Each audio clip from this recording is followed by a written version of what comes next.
அன்பான தெய்வ பிள்ளைகளே, நமது இயேசு வாழ்கிறார் ஊழியங்கள் மதுரையில் நடத்தும் எழுப்புதல் உபவாச ஜெபம்.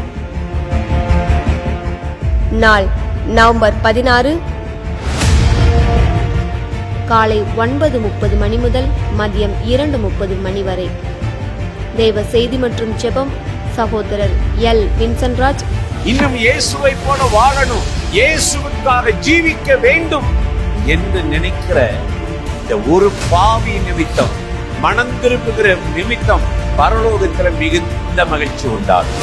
சகோதரி கலா வின்சன்ராஜ். அதிசயங்கள் செய்கிறவர் நம் அருகில் இருக்கிறார். அற்புதங்கள் செய்கிறவர் என்றும் நமக்குள் வசிக்கிறார். நம்முடைய ஆண்டவருக்கு ஒரு பெயர் உண்டு, அதிசயமானவர். அல்லேலூயா. இடம் இயேசு அழைக்கிறார் Jebagopuram, bypass road, Palanganatham, PRC depot அருகில், மதுரை. தேவ பிள்ளைகளை, வாருங்கள் மதுரை பட்டணத்தின் எழுப்புதலுக்காக இணைந்து ஜெபிப்போம்.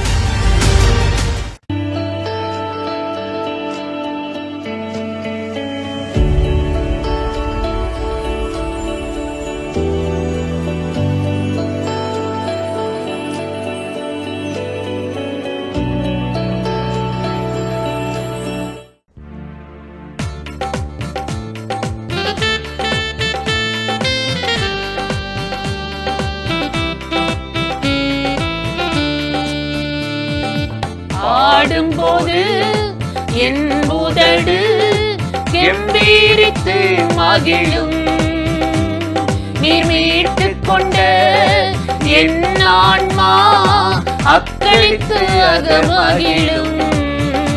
நான் பாடும்போது என் உதடு கெம்பீரித்து மகிழும், நீர் மீட்டுக் கொண்ட என் ஆன்மா அக்களித்து அகமகிழும்.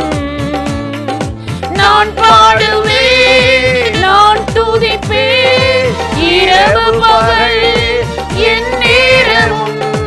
நான் பாடுவேன், நான் துதிப்பேன், இரவு பகல் என் நேரமும். உம் துதியால் என் நாவு நிறைந்து இருப்பதாக, உம் துதியால் என் நாவு நிறைந்து இருப்பதாக. நாள்தோறும் உம்மை துதிப்பேன், நம்பிக்கையோடு துதிப்பேன். நாள்தோறும் உம்மை துதிப்பேன், நம்பிக்கையோடு துதிப்பேன். பாடும்போது என் உதடு கெம்பீரித்து மகிழும், நீர் மீட்டுக் கொண்ட என் ஆன்மா அக்களித்து அகமகிழும்.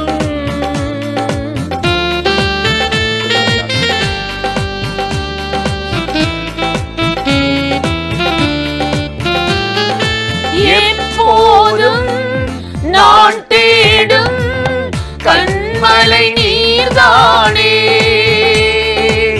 எப்போதும் நான் தேடும் கண்மலை நீர்தானே. புகலிடமும் காப்பகமும் எல்லாம் நீர்தானே, புகலிடமும் காப்பகமும் எல்லாம் நீர்தானே. நாள்தோறும் உம்மை துதிப்பேன், நம்பிக்கையோடு துதிப்பேன். நாள்தோறும் உம்மை துதிப்பேன், நம்பிக்கையோடு துதிப்பேன்.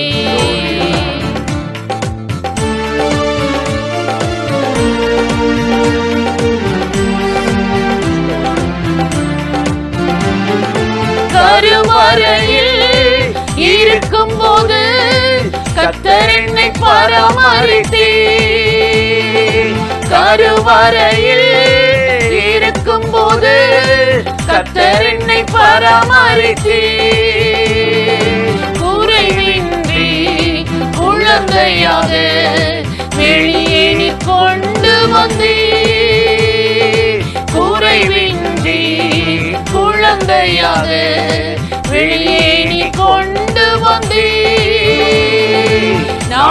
நாள்தோறும் உம்மை துதிப்பேன், நம்பிக்கையோடு துதிப்பேன். நாள்தோறும் உம்மை துதிப்பேன், நம்பிக்கையோடு துதிப்பேன்.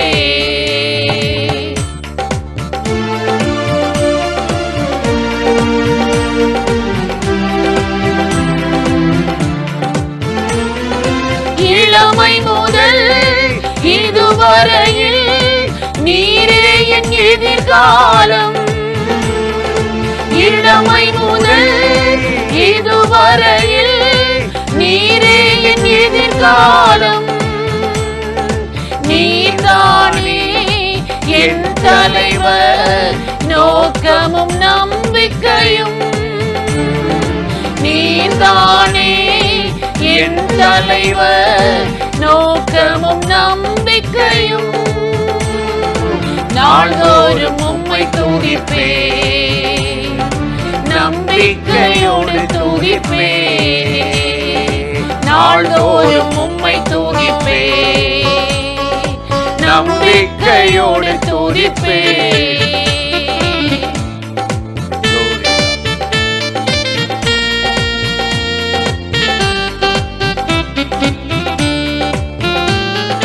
முதிர் வயது ஆனாலும் தள்ளிவிடாதவரே. முதிர் வயது ஆனாலும் தள்ளிவிடாதவரே. பலக்குன்றி போகும்போது கைவிடாதவரே. என் பலக்குன்றி போகும்போது கைவிடாதவரே. நாள்தோறும் உம்மை துதிப்பேன், நம்பிக்கையோடு துதிப்பேன். நாள்தோறும் உம்மை துதிப்பேன், நம்பிக்கையோடு துதிப்பேன். நாள்தோறும் உம்மை துதிப்பேன், நம்பிக்கையோடு துதிப்பேன். நாள்தோறும் உம்மை துதிப்பேன், நம்பிக்கையோடு துதிப்பேன். நாள்தோறும் உம்மை துதிப்பேன், நம்பிக்கையோடு துதிப்பேன். நாள்தோறும் உம்மை துதிப்பேன், நம்பிக்கையோடு துதிப்பேன். பிரியமானவர்களே, ஆண்டவராகிய இயேசு கிறிஸ்துவின் நாமத்தில் இந்த காலை நேரத்தில் இயேசுவை தினம் பார்ப்போம் என்ற இந்த நிகழ்ச்சி மூலமாக உங்களை சந்திப்பதில் மிகுந்த மகிழ்ச்சி அடைகிறேன். பிலிப்பியர் 2ஆம் அதிகாரம் 3வது வசனத்தில் நாம் வாசிக்கிறோம், ஒன்றையும் வாதினாலாவது வீண் பெருமையினாலாவது செய்யாமல் மனத்தாழ்மையினாலே ஒருவரை ஒருவர் தங்களிலும் மேன்மையானவர்களாக எண்ண கடவீர்கள் என்று அழகான ஒரு ஆலோசனையை பவுலப்போஸ்தலன் எழுதுகிறதை குறித்து நாம் வாசிக்கிறோம். நாம் ஒவ்வொருவரும் யாரோ ஒருவருக்கு, நம்மால் மற்றவர்களுக்கு உதவியாக தான் ஏற்படுத்தப்பட்டிருக்கிறோம். பெற்றோர் பாருங்கள், பிள்ளைகளை நல்ல பள்ளிக்கூடங்களுக்கு அனுப்பி படிக்க வைத்து அவர்களை நல்ல நிலைமைக்கு கொண்டு வந்து ஆளாக்குகிறார்கள். பிள்ளைகள் படித்து நல்ல நிலைமைக்கு வந்து வேலைக்கு சென்றவுடனே பெற்றோரை அவர்கள் பராமரிக்க வேண்டும். அதே போல கணவன், மனைவி கணவன், மற்ற உறவுகள், இவைகளை தாண்டி நாம் பழகுகிற மக்கள் எல்லாரும் ஏதோ ஒரு விதத்தில் அவர்களால் நாமும், நம்மால் அவர்களும் உதவி பெறும்படியாகவே ஏற்படுத்தப்பட்டிருக்கிறோம். ஏதாவது ஒரு விதத்தில் அவர்கள் நம்மை விட மேன்மையானவர்களாக, நமக்கு உதவி புரிகிறவர்களாகத்தான் இருக்கிறார்கள். இந்த காரியங்களை நாம் செய்யும் போது ஒன்றையும் வாதினாலாவது வீண் பெருமையினாலாவது செய்யாமல் ஒவ்வொருவரையும் நாம் என்னை விட அவர்கள் மேலானவர்கள் என்ற மனநிலையோடு நாம் நடந்து கொள்ளும் போது, ஒவ்வொரு காரியத்தையும் செய்யும் போது நம்முடைய வாழ்க்கையில் ஒருபோதும் பெருமைக்கு நாம் இடம் கொடுக்க மாட்டோம், பெருமையாய் நாம் நடந்து விட மாட்டோம், மனத்தாழ்மை உள்ளவர்களாக நாம் இருப்போம் என்பதாக தான் இங்கு பவுல் சொல்கிறார். நீங்கள் மனத்தாழ்மை உள்ளவர்களாகி ஒவ்வொருவரையும் என்னை விட அவர்கள் மேன்மையானவர்கள், உயர்ந்தவர்கள் என்று எண்ணிக்கொள்ளுங்கள், நினைத்து கொள்ளுங்கள் என்று சொல்லி நல்ல ஆலோசனையை சொல்லுகிறார். இன்றைக்கு பாருங்கள், இப்படிப்பட்ட எண்ணம் இல்லாததினால் தானே எத்தனையோ குடும்பங்களுக்குள் நான் எவ்வளவு பெரிய ஆள், எனக்கு கொடுக்க வேண்டிய மரியாதை இல்லை, எனக்கு கொடுக்க வேண்டிய மதிப்பு இல்லை, என்னை மதிக்கவில்லை என்று சொல்லி எத்தனை குடும்பங்களில் எத்தனை போராட்டங்களை நாம் பார்க்கிறோம். என்னை விட அவர்கள் உயர்ந்தவர்கள், என்னை விட அவர்கள் மேலானவர்கள் என்ற மனநிலையை நாம் வளர்த்து கொள்வோமானால் நாம் மனத்தாழ்மையோடு நடந்து கொள்வோம், வாதிட மாட்டோம், வீண் பெருமையாக நடந்து கொள்ள மாட்டோம், மனத்தாழ்மையோடு எல்லா காரியங்களையும் செய்வோம் என்பதற்காக தான் பவுல் இந்த ஆலோசனையை நமக்கு கொடுக்கிறார். இந்த பலனை நாம் பெற்றுக்கொள்ளும்படியாக ஆண்டவரிடத்தில் நாம் ஜெபிக்க போகிறோம். ஆண்டவரே, இன்றைக்கு எனக்கு இவ்விதமான நல்ல சுபாவத்தை தாரும், இப்படித்தான் நான் வாழ வேண்டும் என்று நீர் சொல்லி இருக்கிறீர், அப்படி நான் வாழ்வதற்கேற்ற பலனை எனக்கு தாரும் என்று சொல்லி ஆண்டவரை நோக்கி நாம் இப்பொழுது ஜெபிக்கலாமா? பரிசுத்தமுள்ள நல்ல தகப்பனே, இந்த அருமையான நேரத்திற்காக நாங்கள் உம்மை நன்றியோடு ஸ்தோத்திரம் பண்ணுகிறோம். எந்த காரியத்தை குறித்தாவது வாதிடாமல், வீண் பெருமையாக செய்யாமல், கர்த்தர் ஒருவருக்கே மகிமை செலுத்தும்படி மனத்தாழ்மையினாலே ஒருவரை ஒருவர் என்னை விட அவர்கள் மேன்மையானவர்கள், உயர்ந்தவர்கள் என்று எண்ணிக்கொள்ளுங்கள் என்று சொன்ன அந்த ஆலோசனையின்படி எங்கள் வாழ்க்கையில் நாங்கள் நடந்து கொள்ள எங்கள் ஒவ்வொருவருக்கும் நீர் உதவி செய்தருளும். இது இல்லாததினால எத்தனை வாதங்கள், எத்தனை வாக்குவாதம், எத்தனை பிடிவாதம், எத்தனை சண்டை, எத்தனை விரோதங்கள், பகைகள், வெறுப்புகள், ஆண்டவரே கசப்புகளோடு ஆண்டவரே ஒற்றுமை இல்லாமல் பிரிந்து போய் எத்தனை குடும்பங்கள் பாழடைந்து கிடக்கிறது, வாழ்க்கை முறைமைகள் பாழடைந்து சேதமடைந்திருக்கிறது. ஆண்டவரே, இன்றைக்கு அப்படிப்பட்ட சுபாவங்களை எல்லாவற்றையும் நீக்கி ஆண்டவரே நீர் சொன்னபடி மனத்தாழ்மையினாலே ஒவ்வொருவரையும் எங்களிலும் மேன்மையானவர்கள் என்று எண்ணுகிற சுபாவத்தை, அந்த எண்ணத்தை, வாழ்க்கையை எங்களுக்கு நீர் தந்தருள வேண்டும் என்று சொல்லி இயேசு கிறிஸ்துவின் நாமத்தில் ஜெபிக்கிறோம்.